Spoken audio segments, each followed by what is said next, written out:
para hablar de las declaraciones de Marcelo Ebrard, para hablar de esta oposición totalmente derrotada. Déjeme saludar a nuestra corresponsal, Alina Duarte, a quien saludo con mucho gusto. Querida Alina, te mando un abrazo. Muy buenos días. Hola, ¿qué tal? Muy buenos días, Vicente, a ti, a todo el auditorio y al equipo de Sin Censura. ¿Cómo ves primero la declaración enérgica de Marcelo Ebrard condenando la invasión, así le llama, la invasión rusa a Ucrania? Mira, yo veo a un Marcelo Ebrard que en ese momento se veía un poco nervioso, aclarando que eran órdenes del presidente Andrés Manuel López Obrador y que también, pues, lamentablemente, en mi opinión, pues, fue exitosa esta presión que tuvieron todos los embajadores de la Unión Europea, miembros de la OTAN y en contra del gobierno de Andrés Manuel López Obrador.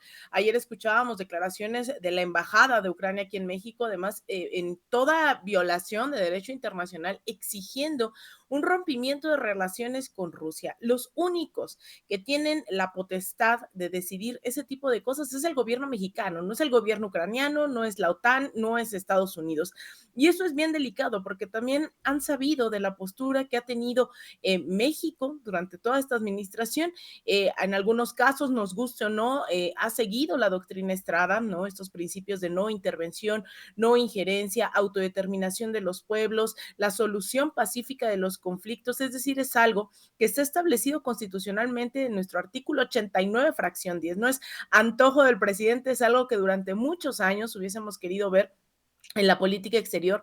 Eso, insisto, nos guste o no, tengamos simpatías políticas distintas, el gobierno mexicano ha dado asilo lo mismo a Evo Morales que a miembros de la oposición venezolana. Eso ha ocurrido durante esta administración. Entonces, el gobierno de Ucrania ha venido aquí, ¿no?, a insistir en que se fije una postura y es bien peligroso, porque así como estamos hablando de autodeterminación de los pueblos, también en estas regiones del Donbass, ¿no?, en Ucrania, hubo estos pueblos que se nombraron independientes con autodeterminación.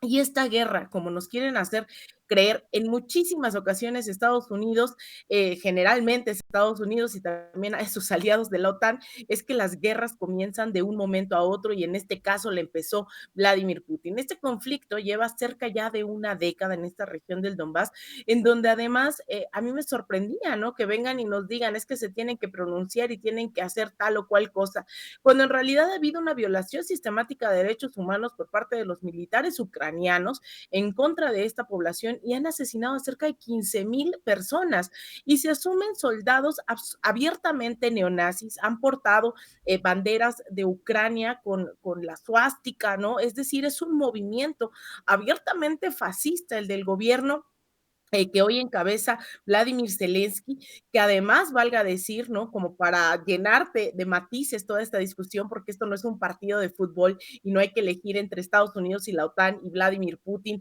y las zonas de prorrusas, ¿no?, independentistas. El gobierno de Zelensky, pues, ha sido más una marioneta al estilo Juan Guaidó en Ucrania durante mucho tiempo y tan así que hoy la OTAN busca respaldar sus intereses, pero no busca confrontar directamente a Rusia.